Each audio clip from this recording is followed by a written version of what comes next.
Λοιπόν, ετοιμαζόμαστε για ακόμα μία μέτρηση με τον αισθητήρα τάσης και με τον αισθητήρα έντασης.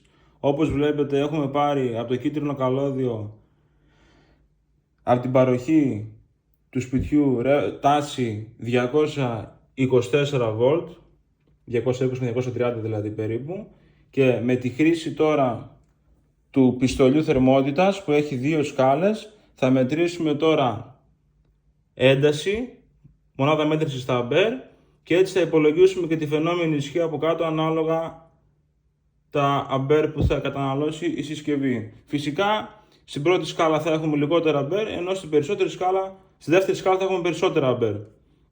Λοιπόν, η πρώτη σκάλα καταναλώνει περίπου, όπως βλέπετε, επειδή έχω τσιμπήσει με την αμπεροτσιμπίδα το καλώδιο της τάσης, καταναλώνει περίπου 2,23 αμπέρ, οπότε η φαινόμενη ισχύς είναι στα 500 περίπου βολταμπέρ, ενώ στη δεύτερη σκάλα αυξάνεται η κατανάλωση και πάμε στα 4,22 αμπέρ, 4, κάτι ας πούμε παίζεται, και η φαινόμενη ισχύς πλησιάζει στα 900 με 930 βολταμπέρ.